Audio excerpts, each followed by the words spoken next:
Hello everyone, good afternoon to all of you. कैसे हैं आप सभी? उम्मीद करती हूँ सभी लोग अच्छे होंगे, अच्छे से अपनी पढ़ाई कर रहे होंगे और जल्दी से सभी लोग लाइव आ जाएंगे ताकि हम अपने चैप्टर मौलिक अधिकार फंडामेंटल राइट्स को, जो कि लास्ट क्लास में मैंने शुरू किया था, उसको कंटिन्यू कर सकें। गोविंद पनवार जी, जय श्री राम, जय श्री राम। सभी लोग लाइव आ जाएंगे, सारे बच्चे लाइव आ जाएंगे फटाफट से एक बार, ताकि हम सेशन को स्टार्ट कर दें। फटाफट लाइव आइए। Chandan Kumar ji, good afternoon, good afternoon. सुधकर जी, जय हिंद भाई।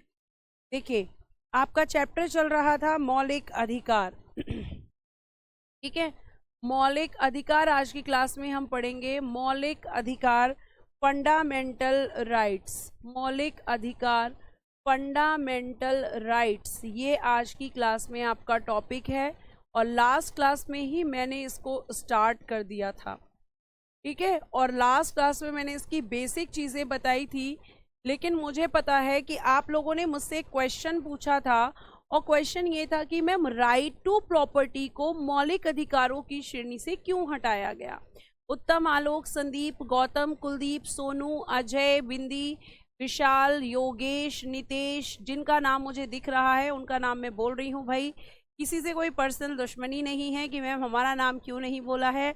बहुत तेजी से कमेंट चलता है, समझ ही नहीं आता है। ठीक है, तो चलिए अब स्टार्ट करते हैं मौलिक अधिकार फंडामेंटल राइट्स को। और मौलिक अधिकार या फंडामेंटल राइट्स की जब हम बात कर रहे थे तो मैंने आपको बताया था कि वर्तमान में आपके 6 मौलिक अधिकार हैं और 7 थे आपके मूल संविधान में, 7 थे आपके मूल संविधान में। और आपका वो कौन सा अधिकार था? संपत्ति का अधिकार, जिसको हमने हटा दिया है। संपत्ति का अधिकार, जिसको हम कहते हैं right to property, right to property, जिसको हम कहते हैं संपत्ति का अधिकार। ठीक है, इसको हमने हटा दिया है। लास्ट क्लास में मैंने बताया था 44वां संविधान संशोधन 1978, 44वां संविधान संशोधन 1978, इसको क्या कर दिया गया? इसको यहाँ से हटाया, इसको यहाँ से हटाया, यहाँ से हटाया। ये लास्ट क्लास में सब मैं बता चुकी थी कि अब ये वर्तमान में कहाँ पर है, किस आर्टिकल में है। आज मुझे बस एक प्रश्न का उत्तर देना है जो कि लास्ट क्लास में मैं दे नहीं पाई थी कि क्यों हटाया। प्रश्न क्या था आप लोगों का? क्यों हटाया? ये हमारा मैम अगला प्रश्न था कि इसे क्यों हटाया, क्या जरूरत ऐसी पड़ गई कि मौलिक अधिकारों की श्रेणी से हमने संपत्ति के अधिकार को हटा दिया। अब आप मेरी बात को ध्यान से सुनना। क्यों हटाया? क्यों हटाया? क्योंकि बच्चों यहाँ पे आपको एक चीज ध्यान रखनी है कि ऐसा था कि जब सरकार है, सरकार और आप लोगों के बीच में कुछ प्रॉब्लम हुई थी। प्रॉब्लम किस चीज को लेकर होती थी? संपत्ति को लेकर प्रॉब्लम होती थी। जैसे आप जानते हैं कि आपके देश में जमींदारी सिस्टम यानी कि जमींदारी व्यवस्था थी और जमींदारी व्यवस्था में आपको बताऊं बहुत सारे रिफॉर्म्स भी बाद में किए गए। अब शुरुआत में क्या हुआ कि जो जमीन थी वो लोगों के पास हुआ करती थी। लोग कौन? हम लोग, हम भारत के जितने भी लोग हैं हमारे पास में जमीनें हुआ करती थी, जमीन हम लोगों के पास थी और सरकार को करना होता था विकास का काम। और सरकार जब भी विकास का काम करने के लिए, जैसे मान लो उसको कोई हॉस्पिटल बनाना है, उसको कोई जो है स्कूल बनाना है, कोई मेडिकल कॉलेज बनाना है, या उसको रेलवे ट्रैक्स बनाने हैं या कोई ब्रिज बनाना है, तो उसको किसकी जरूरत पड़ेगी? जमीन की। और जमीन किसके पास है बेटा? वो आपके पास है। तो सरकार आपके पास आती थी कि मुझे आपकी जमीन चाहिए क्योंकि इस पे मुझे हॉस्पिटल या रेलवे ट्रैक या फिर मुझे ब्रिज बनाना है। आप कह रहे हैं कि मैं नहीं दूंगा। अब सरकार क्या कह रही है? सरकार क्या कह रही है? सरकार ये कह रही है कि भैया आपको जो है जमीन तो देनी पड़ेगी। साउंड प्रॉब्लम हो रही है? किस किस को साउंड प्रॉब्लम हो रही है जरा बताना एक बार। भाई एक बार ये बताइए कि आवाज ठीक से आ रही है या नहीं आ रही है, तभी मैं आगे बोलूं। आप सभी को क्या मेरी आवाज प्रॉपर आ रही है बच्चों? या कोई प्रॉब्लम है? आवाज सही नहीं आ रही है, रुक जाइए मैं चेक करवाती हूँ, वेट।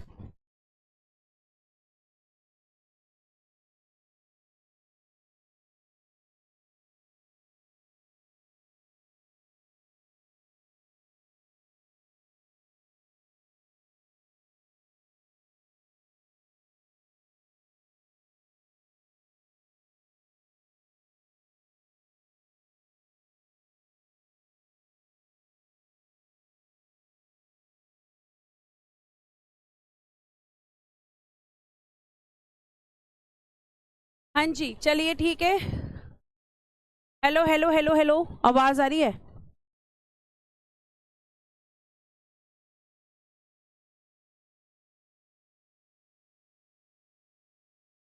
चलो आवाज आ रही है।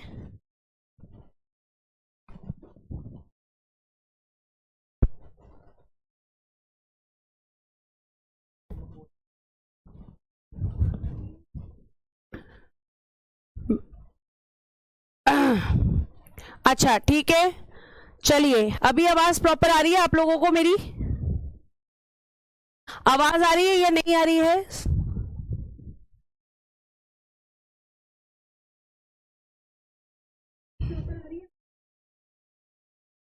नो प्रॉब्लम, बहुत अच्छी आ रही है, बफरिंग हो रही है, हाँ आ रही है।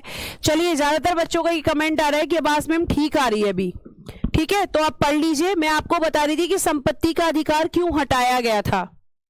अब देखिए यहाँ पे संपत्ति का अधिकार मैंने आपको बताया कि जमीनें किसके पास है? आपके पास में। और सरकार जब आपसे जमीन लेने के लिए आ रही है तो आप कह रहे हैं कि मैं नहीं दूंगा, सरकार कह रही है कि मुझे चाहिए। तो आपको यह पता था 1978 से पहले आपको यह पता था कि संपत्ति का अधिकार मेरा एक मौलिक अधिकार है। संपत्ति का अधिकार आपका एक मौलिक अधिकार था कब? 1978 से पहले। और आप ये बात बहुत अच्छे से जानते थे। ध्यान रखिएगा कि जब भी मौलिक अधिकारों का उल्लंघन होता है, उल्लंघन यानी कि आप ये कह सकते हैं कि जब इनका वायलेशन होता है, बेटा ध्यान से सुनना बातों को, जब भी मौलिक अधिकारों का उल्लंघन होता है तो इन्हें न्यायालय से लागू कराया जा सकता है। न्यायालय से लागू, न्यायालय का मतलब है कि आप जो है बच्चों सुप्रीम कोर्ट भी जा सकते हो और हाई कोर्ट भी। तो सभी लोगों को यह पता था कि अगर जो हमारा संपत्ति का अधिकार है वो एक मौलिक अधिकार है। ठीक है, संपत्ति का अधिकार कैसा है? संपत्ति का अधिकार एक मौलिक अधिकार है, यह हमें 1978 से पहले पता था।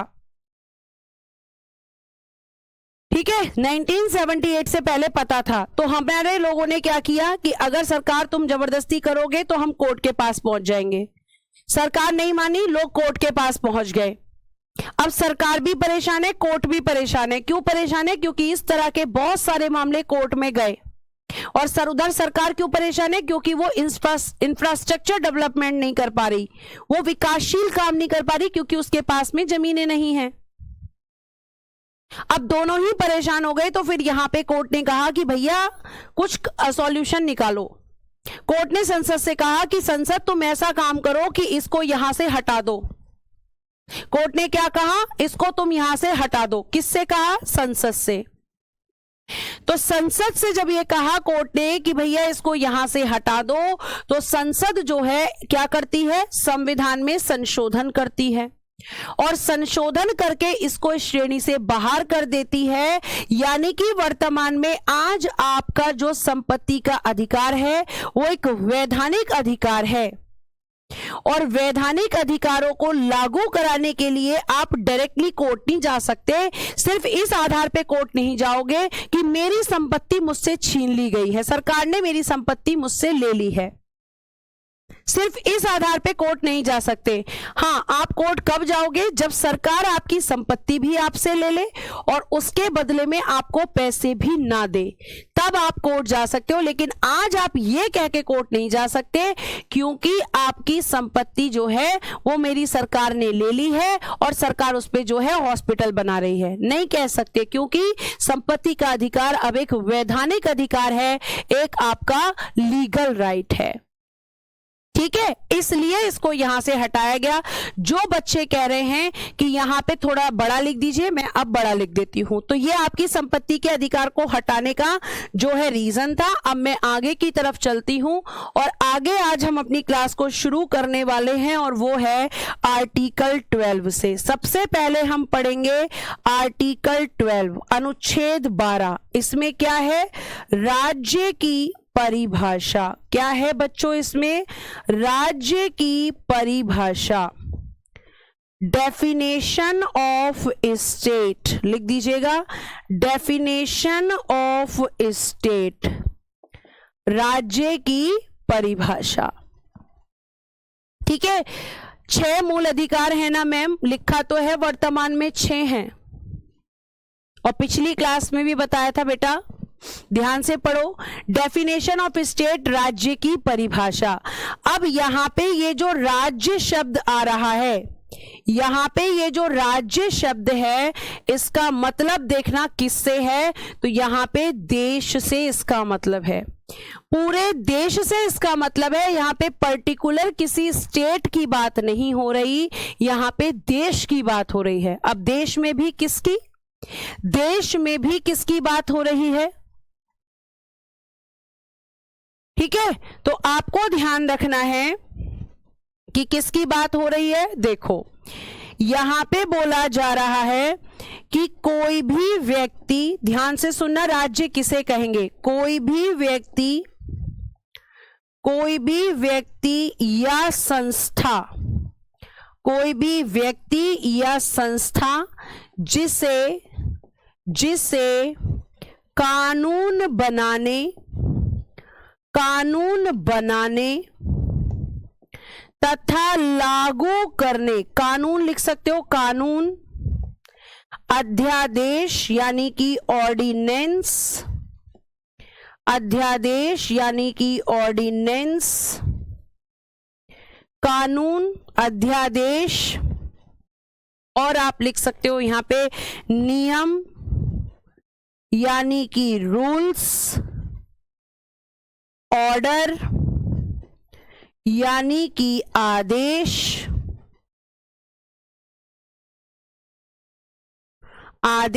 और आपका अधिसूचना यानी कि नोटिफिकेशन।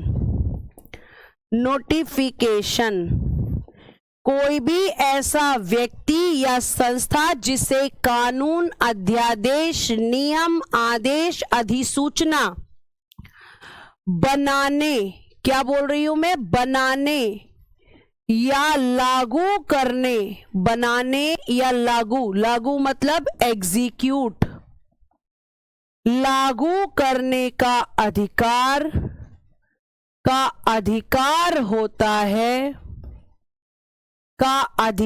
होता है, वे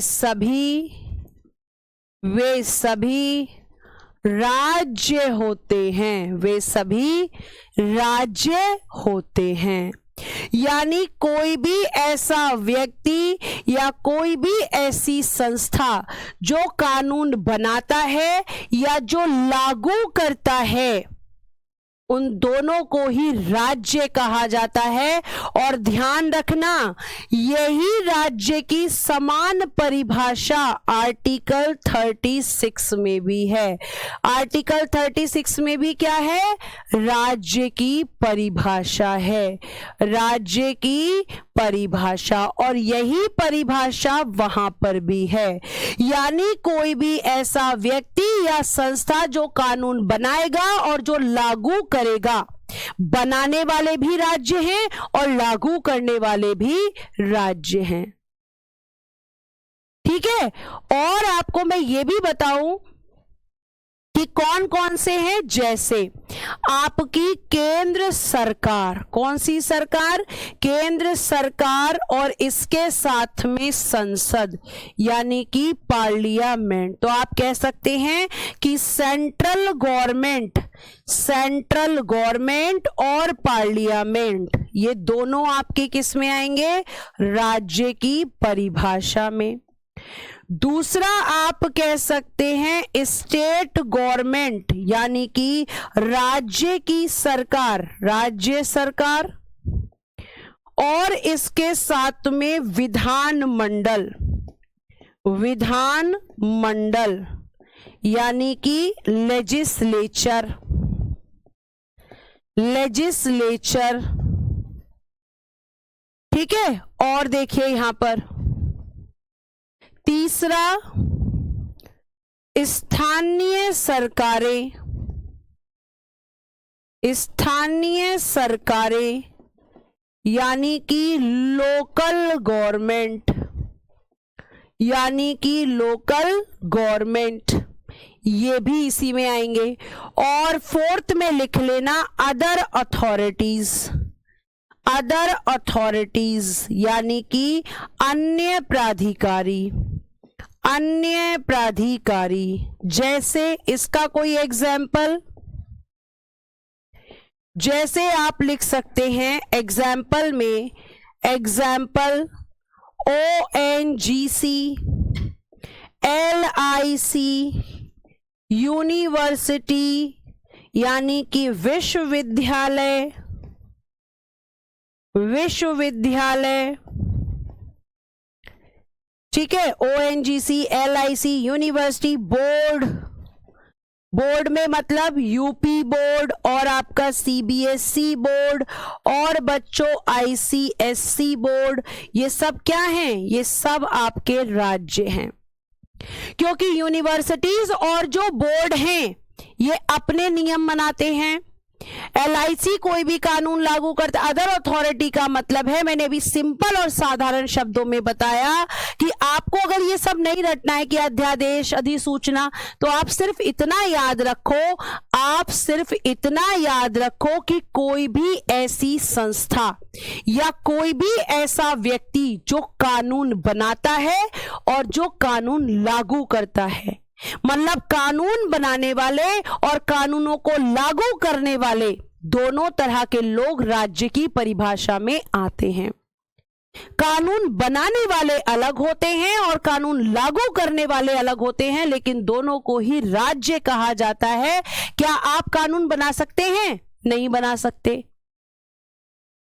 क्या आप कानून बनाते हैं? नहीं बना सकते। UPSC, SPSC, ये भी आपको ध्यान रखना है, ठीक है। और कौन हो सकता है इसमें? UPSC आ सकता है इसमें, SPSC state public service commission, राज्य लोक सेवा आयोग और संघ लोक सेवा आयोग। तो इतनी बात आपको सिर्फ याद रखनी है कि कोई भी ऐसा संस्था या व्यक्ति जो कानून बनाता है या फिर हम कह सकते हैं कि कोई कानून को लागू करता है, वो सब आपके किस में आएंगे? राज्य में आएंगे। सब आपके किस में आएंगे? राज्य में आएंगे।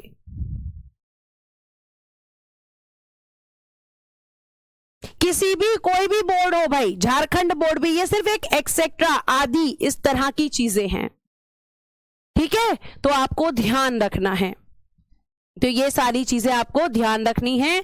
तो मैं और आप तो कानून नहीं बना सकते, तो हम राज्य नहीं हैं।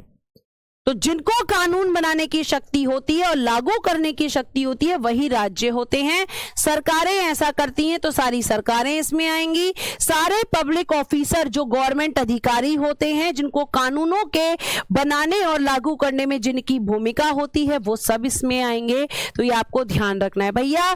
स्टेट पब्लिक सर्विस कमीशन का मतलब BPSC, UPPSC सब इसमें आ जाएगा, ठीक है। नीरज कुमार जी, घर की बात नहीं हो रही है, आप चीजों को अलग डायरेक्शन में मत लेके जाया करो। आप लोग अपना दिमाग मत यूज किया करो, अगर यूज नहीं कर पाते हैं तो। नीरज कुमार जी, यहाँ घर की बात नहीं चल रही है, या देश की बात चल रही है। आपके घर में कानून बनाने हैं, आप क्या कानून बनाने, उससे मुझे क्या मतलब, या किसी और को क्या मतलब। लेकिन जब ये लोग कानून बनाते हैं और लागू करते हैं तो इनसे सबको मतलब होता है। समझ में आया? ये है आर्टिकल 12। अगला देखना आर्टिकल 13। इसे क्या कहा जाता है? इसे कहा जाता है मौलिक अधिकारों का, मौलिक अधिकारों का सुरक्षा कवच, मौलिक अधिकारों का सुरक्षा कवच, सुरक्षा कवच। यानी कि safe guard of fundamental rights. मौलिक अधिकारों का सुरक्षा कवच इसे कहा जाता है। और क्यों कहा जाता है? इसे क्यों कहा जाता है? फिर वही बात, अरे भाई गुस्सा कहां हो रही हूं मैं, यही तो बोल रही हूं कि घर से मतलब नहीं है। अगर आगे से आपने इस तरह के कमेंट्स किए जिनका कोई क्लास से लेना देना नहीं है तो ध्यान रखिएगा, आपको ब्लॉक करवा दिया जाएगा, क्योंकि आप और भी बच्चों को परेशान करते हैं और ये कमेंट्स मेरे पास बहुत आता है। प्रश्न कैसे पूछेंगे? सीताराम जी, एक टेलीग्राम ग्रुप है, आप उसमें प्रश्न पूछ सकते हैं, और जो लॉजिकल प्रश्न है आप क्लास के अंदर भी पूछ सकते हैं। मौलिक अधिकार सूरज लास्ट क्लास में बताया था कि आपके लिए गए हैं अमेरिका से, यूएसए से मौलिक अधिकारों को लिया गया है। अब देखो, आर्टिकल 13 मौलिक अधिकारों का सुरक्षा कवच है, ये आपको ध्यान रखना है। और ये जो सुरक्षा कवच, इसको क्यों कहा जाता है तो ध्यान से सुनना। ये क्या करता है? मौलिक अधिकारों का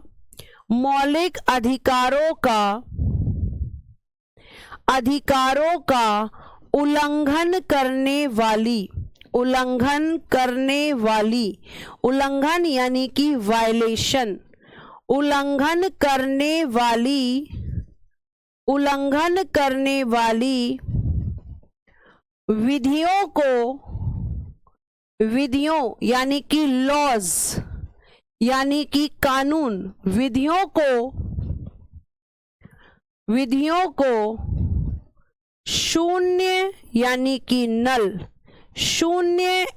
कि नल घोषित कराता है। शून्य घोषित यानी कि डिक्लेयर, नल डिक्लेयर, शून्य घोषित कराता है। ठीक है, यह कहता है कि कोई भी ऐसा लॉ नहीं बनेगा, कोई भी ऐसा कानून नहीं बनेगा जो मौलिक अधिकारों का उल्लंघन करे। मतलब कोई भी ऐसा कानून विधि नहीं बन सकती जो हमारे मौलिक अधिकारों को हमसे छीने। जैसे आपका एक मौलिक अधिकार आपको कहता है कि तुम्हें बोलने का अधिकार है, एक कहता है तुम्हें घूमने का अधिकार है, एक कहता है तुम्हें निवास का अधिकार है। लेकिन अब कानून बन जाए कि तुम्हें नहीं घूमना है, तुम्हें निवास जो है तुम कहीं भी नहीं कर सकते, हम तुम्हें बताएंगे कहां करना है। तो इस तरह का अगर कानून बन गया तो क्या कर रहा है? मौलिक अधिकारों का उल्लंघन कर रहा है। तो जो भी आपके मौलिक अधिकारों का उल्लंघन करेगा या अल्पीकरण, आप उल्लंघन शब्द भी यूज कर सकते हो। एक बच्चा कंफ्यूज हो रहा है, बेटा आप चाहे इसको उल्लंघन कहो, उल्लंघन या अल्पीकरण, कोई भी शब्द आप यूज कर सकते हो, गलत कुछ भी नहीं है। कोई भी ऐसा विधि, कोई भी ऐसा कानून जो आपके मौलिक अधिकारों को वायलेट करता है, उनका उल्लंघन करता है, उसको यहां पर शून्य घोषित किया जाएगा। और शून्य घोषित क्यों किया जाएगा या कौन करेगा? तो जब उल्लंघन होगा तो शून्य घोषित होगा, लेकिन शून्य घोषित करेगा कौन? तो आपको ध्यान रखना है कि ऐसी विधियों का, ऐसी विधि, आप विधि कह लो या कानून कह लो, ऐसी विधि या कानून, ठीक है, ऐसी विधि या कानून कानून का, ऐसी विधि या कानून का न्यायिक पुनर्विलोकन, ध्यान से सुनना, न्यायिक पुनर्विलोकन यानी कि जुडिशियल रिव्यू, न्यायिक पुनर्विलोकन। अभी समझाऊंगी क्या होता है, मुझे एक बार बस लिख लेने दीजिए। न्यायिक पुनर्विलोकन किया जाता है,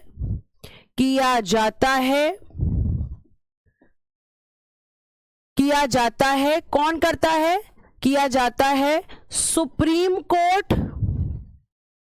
आर्टिकल 32 के द्वारा करता है, एंड हाई कोर्ट और उच्च न्यायालय, एंड हाई कोर्ट और उच्च न्यायालय आर्टिकल 226 के तहत supreme court and high court के तहत सुप्रीम कोर्ट और हाई कोर्ट जो है अनुच्छेद 226 के तहत न्यायिक पुनर्विलोकन करते हैं, न्यायिक पुनर्विलोकन करते हैं, न्यायिक पुनर्विलोकन करते हैं, करते हैं और उल्लंघन करने वाली और फंडामेंटल राइट्स का उल्लंघन करने वाली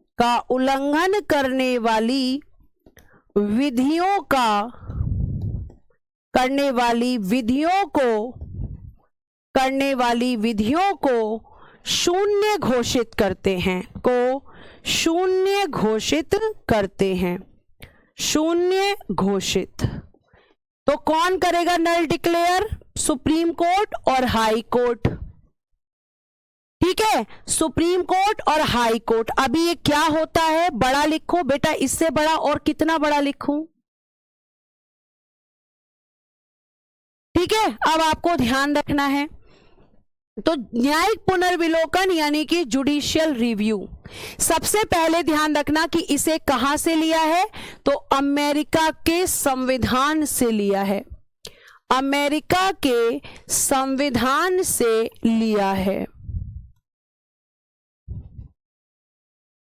ये होता क्या है? अब मैं आर्टिकल 13 को आपको बहुत अच्छे से समझा रही हूं, पूरा फोकस क्लास की तरफ ध्यान देना। आर्टिकल 13 ये कहता है कि मैं जो हूं, मैं मौलिक अधिकारों का सुरक्षा कवच हूं।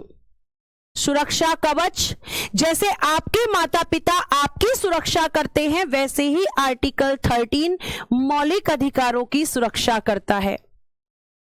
जैसे आपके माता पिता आपकी सुरक्षा करते हैं, ऐसे ही आपका ये जो आर्टिकल 13 है, ये मौलिक अधिकारों की सुरक्षा करता है। और ये क्या कहता है? ये कहता है कि यहां पे सुप्रीम कोर्ट, कुछ बच्चों को समझ ही नहीं आ रहा है, सुप्रीम कोर्ट है बेटा उच्चतम न्यायालय, उच्चतम न्यायालय, और एक लिखा है मैंने यहां पर हाई कोर्ट, इसको कहेंगे उच्च न्यायालय। ठीक है, ये फुल फॉर्म लिख दिया है मैंने। अब देखो मेरी बात को ध्यान से सुनो। तो ये किसका सुरक्षा कर रहा है? मौलिक अधिकारों की। बेटा जब तुम्हें कोई मारता है, बाहर का इंसान कोई तुम्हें आके मारने लग जाए, तो तुम्हारी तरफ से कौन लड़ाई करता है? हमारी तरफ से भाई मम्मी पापा लड़ाई करते हैं अगर हम छोटे होते हैं, और अगर हम बड़े भी हैं लेकिन फिर भी हमें कोई मार रहा है, फिर भी हमारे मम्मी पापा ही हमारी रक्षा करते हैं। तो मौलिक अधिकारों की सुरक्षा आर्टिकल 13 करता है। और बेटा एक चीज ध्यान रखना कि ये जो आर्टिकल 13 है वो कैसे करता है? ये करता है कि ये क्या करता है कि ये सुप्रीम कोर्ट और हाई कोर्ट से कहता है कि भैया एक ऐसा कानून बन गया है जो मौलिक अधिकारों का उल्लंघन कर रहा है, मौलिक अधिकारों को छीन रहा है। तो तुम आप दोनों में से, ये सुप्रीम कोर्ट भी कर सकता है और हाई कोर्ट भी, दोनों में से कोई भी कोर्ट ऐसे कानूनों का जो कि मौलिक अधिकारों का उल्लंघन कर रहे हैं, उनका उल्लंघन कर रहा है, तो यहां पे ये उस कानून को चेक करते हैं। जुडिशियल रिव्यू का मतलब क्या होता है? रिव्यू का मतलब क्या होता है बेटा? रिव्यू का मतलब होता है दोबारा से जांच करना। तो जो कानून उल्लंघन करेगा ये उसकी दोबारा से जांच करेंगे, और अगर वो सच में बेटा यहां पर आपके मौलिक अधिकारों का उल्लंघन कर रहा होगा, तो न्यायपालिका उस कानून को रद्द घोषित कर देगी। अब मैं इस आर्टिकल को तुम्हें एक डायग्राम के थ्रू समझाती हूं। सुबह सुबह तुम सब मॉर्निंग टी तो पीते ही होगे, ये तुम्हारा कप है जिसमें तुम्हें टी पीनी है। ध्यान से सुनना कि मैम आप ये क्या समझाने की कोशिश कर रही हैं, मैं आपको क्या समझाना चाहती हूं, इस डायग्राम के थ्रू हम समझेंगे। ये कप है, कप के अंदर चाय करने के लिए मुझे एक छलनी की जरूरत होती है। क्या चाहिए मुझे? एक छलनी। क्या चाहिए बच्चों? छलनी चाहिए। अब इस छलनी के अंदर बहुत सारे कानून हैं। क्या हैं? बहुत सारे कानून। ये सब क्या हैं? ये सारे के सारे कानून कह लो या विधि कह लो, ये सब वो हैं। अब इनमें से बेटा कुछ विधि मौलिक अधिकारों का उल्लंघन कर रही हैं। कुछ विधि मौलिक अधिकारों का उल्लंघन।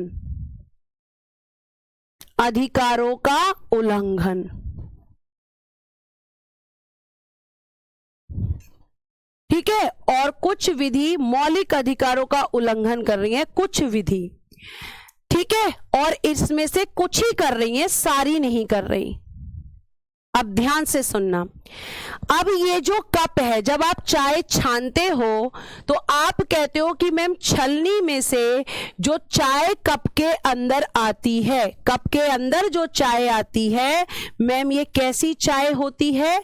तो मैम ये प्योर टी होती है, लेकिन हम लिखेंगे कि ये प्योर लॉज हैं, यानी कि शुद्ध कानून जो कप के अंदर आ गए और जो आपके अशुद्ध कानून थे, जो मौलिक अधिकारों का उल्लंघन कर रहे थे, वो सारे के सारे इस छलनी के अंदर रह गए। यानी कि ये कानून तब तक लागू नहीं होंगे जब तक ये इस कप में आने लायक नहीं हो जाएंगे। ये कानून तब तक लागू नहीं हो सकते क्योंकि ये तो चाय की पत्ती की तरह हैं जो चाय को खराब कर रहे हैं। कप के अंदर वही चाय आएगी जो प्योर है, यानी कि वही आपके फंडामेंटल राइट लागू होंगे, जो मौलिक अधिकारों का वही कानून लागू होंगे जो मौलिक अधिकारों का उल्लंघन नहीं करेंगे, और जो करेंगे वो इस छलनी के अंदर रहेंगे। कब तक रहेंगे? जब तक मौलिक अधिकारों का उल्लंघन कर रहे हैं। अब आप कहो कि मैम गलती से चाय पत्ती कप में आ गई, तो जैसे आप मुझसे कहने लगो कि मैम ये जो चाय पत्ती है ये गलती से कप में आ गई, तो फिर यहां पे आपका कोर्ट आ जाएगा, न्यायालय आ जाएगा और इस गलती को सुधारेगा। क्या कहेगा? कहेगा कि मैंने इस कानून का रिव्यू किया है, मैंने इस कानून की जांच की है, और इसी जांच को क्या बोला है? न्यायिक पुनर्विलोकन। और इसने जैसे ही जांच करी तो इसने देखा कि ये तो अशुद्ध है, ये तो अशुद्ध है, तो इसने तुरंत क्या कर दिया? तुरंत इस कानून को खत्म कर दिया और कहा इसे बाहर निकालो। क्यों निकालो? क्योंकि ये पीने लायक नहीं है, इसलिए। तो शुद्ध मतलब जो कानून ऐसे होंगे मौलिक अधिकारों का उल्लंघन करेंगे वो कभी लागू नहीं होंगे। अगर गलती से लागू हो गया तुरंत जुडिशरी एक्टिव हो जाएगी, मतलब सुप्रीम कोर्ट और हाई कोर्ट इसका न्यायिक पुनर्विलोकन करेंगे इस कानून का, और इसे तुरंत जो है शून्य घोषित कर देंगे, नल डिक्लेयर करेंगे कि नहीं भैया ये लागू नहीं हो सकता। ये है आर्टिकल 13। शून्य क्या है? शून्य का मतलब है खत्म होना। उदित जी खत्म होना कह सकते हो, शून्य का मतलब जीरो होता है।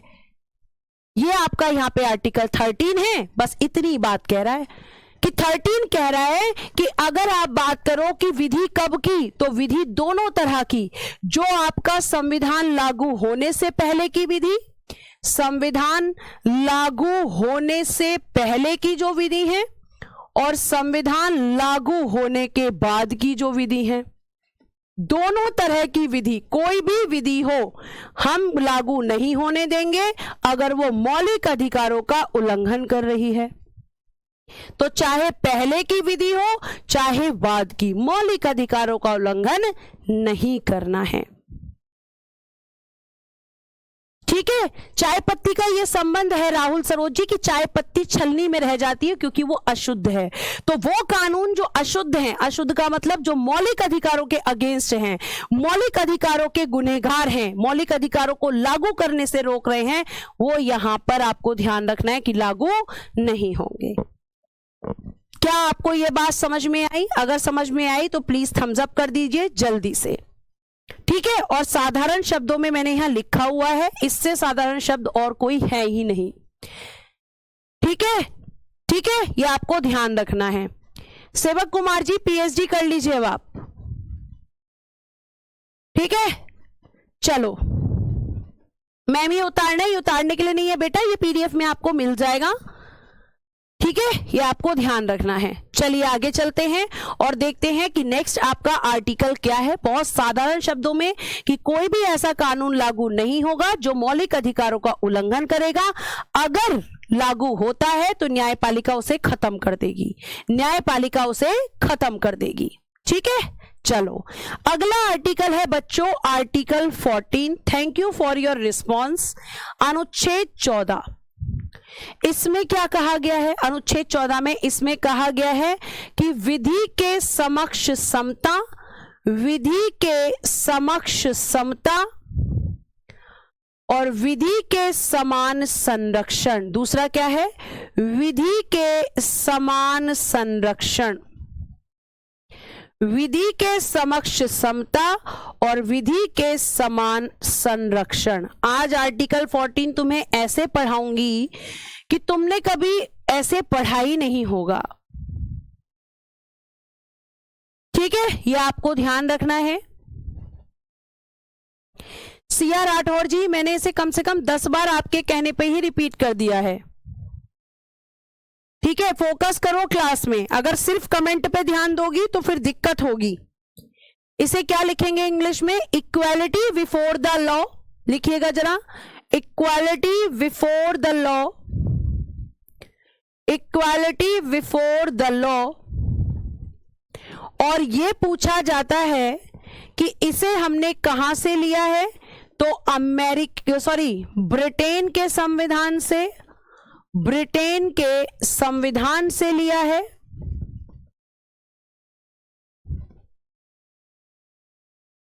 ठीक है, और बेटा जरा ध्यान से सुनना। और ये कैसा है? इसकी प्रकृति यह नकारात्मक प्रकृति का है, यह नकारात्मक प्रकृति का है। यह कह सकते हैं यह एक नकारात्मक, यह नकारात्मक अवधारणा है, यह एक नकारात्मक अवधारणा है, यानी कि नेगेटिव।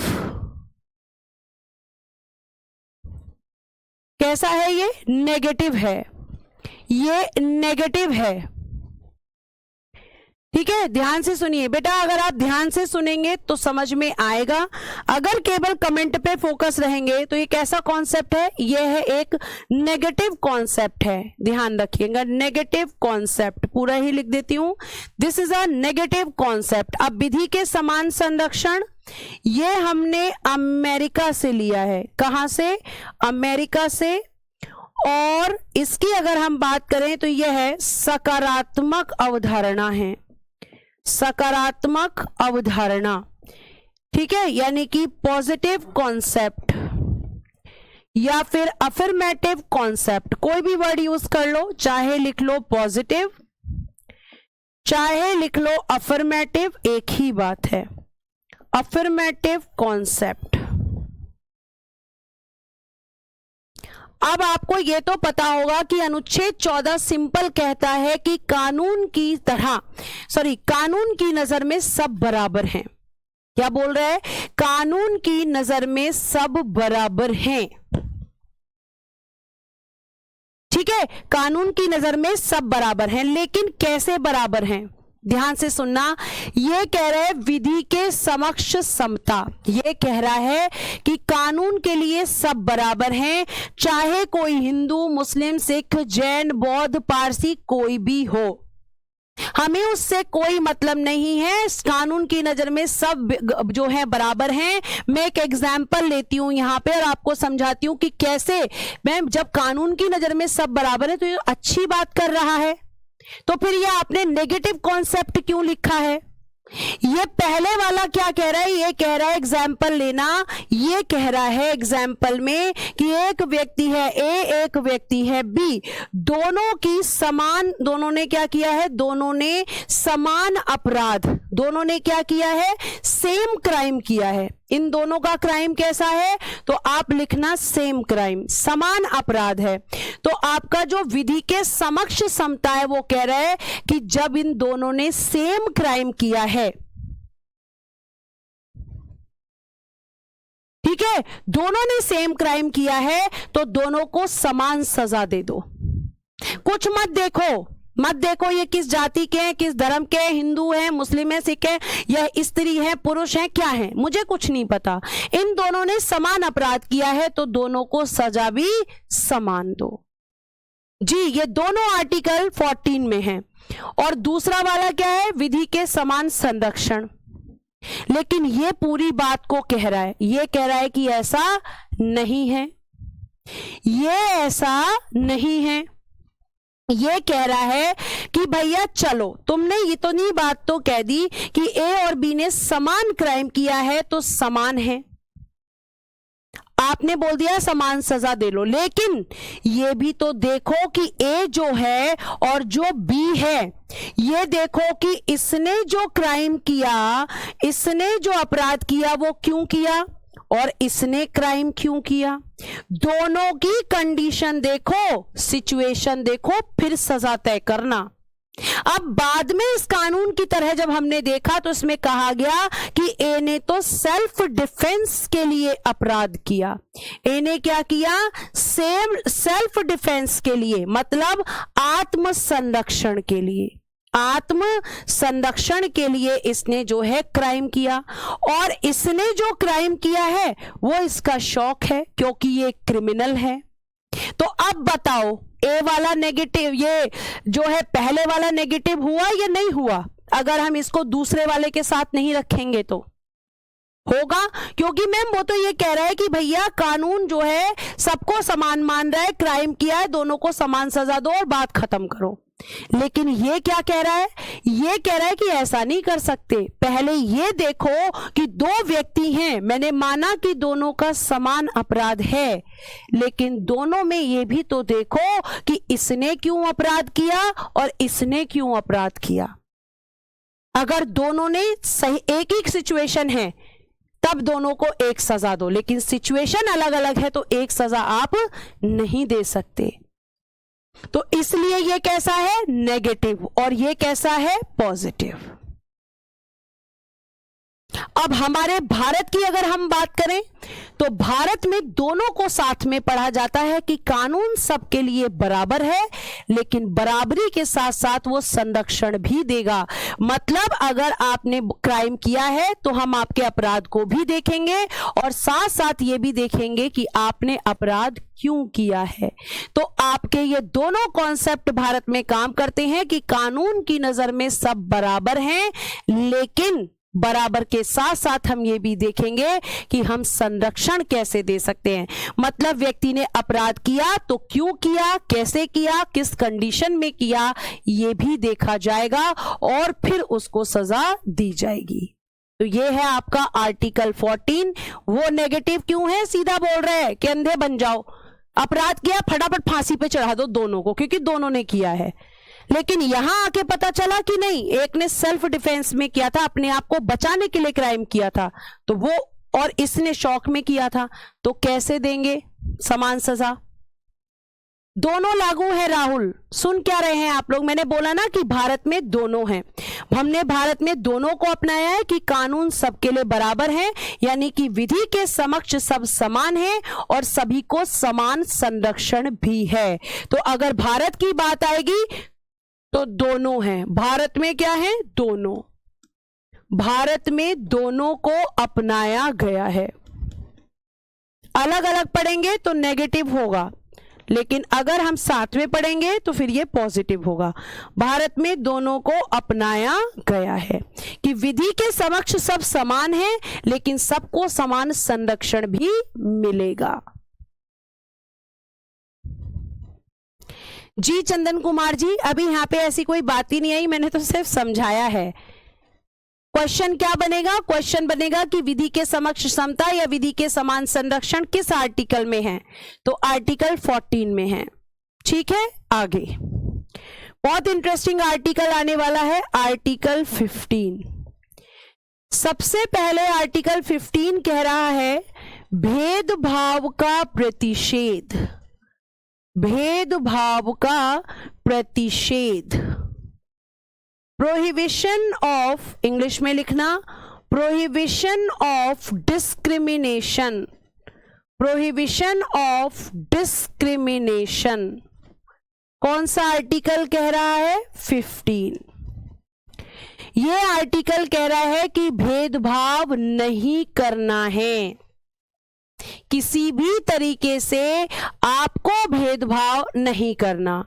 अब मुझे ये भी तो पता हो कि भेदभाव किस आधार पे नहीं करना, उसका जवाब देगा आर्टिकल 15 का सब क्लॉज 1। और आपको मैं एक चीज नोट डाल के पहले भी बता चुकी हूं और फिर एक बॉक्स में लिख देती हूं कि आर्टिकल 15, ध्यान से सुनना, आर्टिकल 16, आर्टिकल 19, आर्टिकल 29 और 30 ये केवल भारतीय नागरिकों को प्राप्त हैं, ये केवल भारतीय नागरिकों को प्राप्त हैं, केवल भारतीय नागरिकों, यानी कि only for Indian citizens, only for Indian citizens, ये केवल भारतीय नागरिकों के लिए हैं,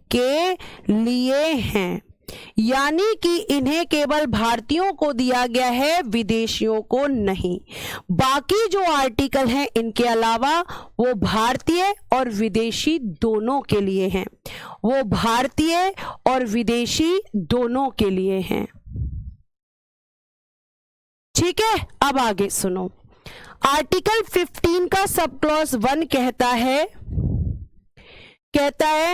क्या कहता है? किसी भी व्यक्ति के साथ, किसी भी नागरिक के साथ, किसी भी नागरिक के साथ धर्म यानी कि रिलीजन, धर्म, ध्यान रखना, मूलवंश, कि आप किसके वंशज हो, इससे कोई फर्क नहीं पड़ेगा अगर आप भारत के नागरिक हो। धर्म, मूलवंश, जाति यानी कि कास्ट, लिंग यानी कि जेंडर, और बेटा जी जन्म स्थान यानी कि place of birth, place of birth, place of birth, जन्म स्थान आदि के आधार, जन्म स्थान के आधार पर, आधार का मतलब है यहां पर ग्राउंड्स, आधार पर भेदभाव का प्रतिषेध, भेदभाव का प्रतिषेध। तो जरा एक इंटेलिजेंट बच्चा तो ध्यान से सुन रहा है, वो मुझे ये बताएगा कि इसमें कितने ग्राउंड्स हैं। पेपर में सीधा पूछा जाता है कि आर्टिकल 15 में कितने ग्राउंड हैं, कितने आधार हैं, ये पूछा जाता है। तो आपको ध्यान रखना है कि धर्म 1 हो गया, मूलवंश 2 हो गए, जाति 3, लिंग 4 और जन्म स्थान 5।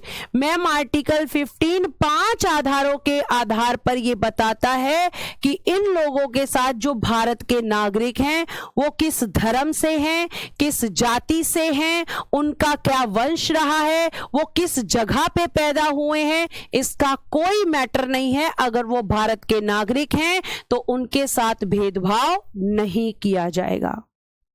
तो 5 आधार हैं आर्टिकल 15 के सब क्लॉज 1 में। 5 आधार साफ साफ बताए गए हैं और ध्यान रखना कि आपको ये कहां पे अधिकार मिला है, आर्टिकल 15 के सब क्लॉज 1 में। क्योंकि इतिहास में बहुत भेदभाव हुआ है तो ये भेदभाव आगे नहीं होना चाहिए। अब अब आपको क्या आर्टिकल 15 का सब क्लॉज 2 ये बताएगा कि भेदभाव किस आधार पर नहीं हो, मतलब भेदभाव कहां नहीं करना है, तो वो भी समझ लो। आर्टिकल 15 का सब क्लॉज 2 कह रहा है कि इन आधारों पर किसी भी नागरिक के साथ, आधारों पर किसी भी नागरिक के साथ, किसी भी नागरिक के साथ, किसी भी नागरिक के साथ, ठीक है, इन आधारों पर किसी भी नागरिक के साथ सार्वजनिक स्थानों, सार्वजनिक स्थानों पर, सार्वजनिक स्थानों यानी कि public place, public place, places, सार्वजनिक स्थानों पर भेदभाव का प्रतिषेध, भेदभाव का प्रतिषेध। मैम सार्वजनिक स्थान क्या होते हैं? सार्वजनिक स्थान क्या होते हैं? पब्लिक प्लेसेस क्या होते हैं? तो सार्वजनिक स्थानों में एग्जाम्पल, पहला लिखो मंदिर यानी कि टेम्पल्स, दूसरा लिखो पॉन्ड्स यानी कि तालाब, पॉन्ड्स यानी कि तालाब, तीसरा लिखो शॉप्स यानी कि दुकानें, चौथा लिखो पार्क, पांचवा लिखो पब्लिक रेस्टोरेंट्स, पब्लिक रेस्टोरेंट्स यानी कि आपके ये सार्वजनिक भोजनालय, सार्वजनिक भोजनालय, और लिखो रिवर्स, रिवर्स यानी कि नदियां, एक्सेट्रा लिख दो, एक्सेट्रा आदि। कोई भी ऐसा स्थान,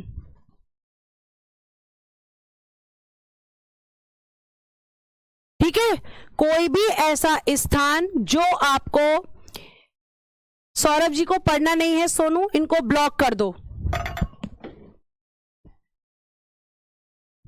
ठीक है, इन्हें पढ़ना नहीं है तो इनको ब्लॉक कर दो। ये बहुत ज्ञानी है, इन्हें पता है कि टीचर को क्या करना है क्या नहीं करना है, इन्हें ब्लॉक कर दो, ठीक है। चलो, तो कोई भी ऐसा स्थान जहां पे आप जा सकते हैं वहां पे दूसरे व्यक्ति भी जा सकते हैं।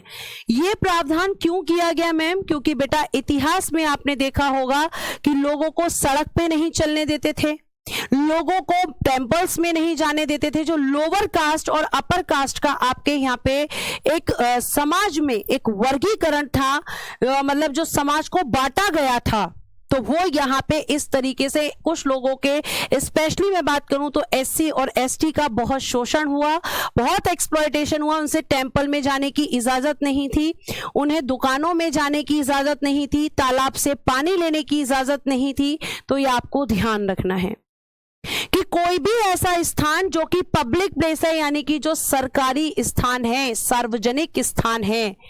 होटल्स में बेटा पब्लिक रेस्टोरेंट लिखा है ना, पब्लिक रेस्टोरेंट्स आएंगे, आपको ध्यान रखना है, पब्लिक रेस्टोरेंट्स आएंगे, ये आपको पता होना चाहिए। तो आज के लिए मैं अपनी क्लास को यही रोकूंगी। और बच्चों, गुस्सा इसलिए आता है क्योंकि आपकी वजह से बाकी और बच्चे नहीं पढ़ पाते हैं, और मैं ये बिल्कुल बर्दाश्त नहीं करूंगी कि जो बच्चा पढ़ना चाहता है आप उसे ना पढ़ने दें, ठीक है। तो आप एक बार रिवाइज करिएगा चीजों को। कल हम 15 को जो है 3, 4 और 5 और 6 भी पढ़ेंगे, क्योंकि ये आर्टिकल इंपॉर्टेंट है। यहां से क्वेश्चंस, स्कूल्स भी है, बिल्कुल स्कूल भी आएंगे, जो गवर्नमेंट स्कूल्स हैं बिल्कुल आएंगे, ठीक है। तो आपको ध्यान रखना है। और कमेंट जरा सोच समझ के करा करो, क्योंकि तुम्हारा कोई भी कमेंट अब आएगा फालतू, जो बच्चे कमेंट करेंगे मैं ब्लॉक करवाऊंगी यहाँ पे, ठीक है। चलिए आज के लिए इतना ही, थैंक यू सो मच। और जो बच्चे पढ़ते हैं वो अपनी पढ़ाई को जारी रखें, रिवीजन करते रहें। Thank you so much, bye bye, take care and good day everyone.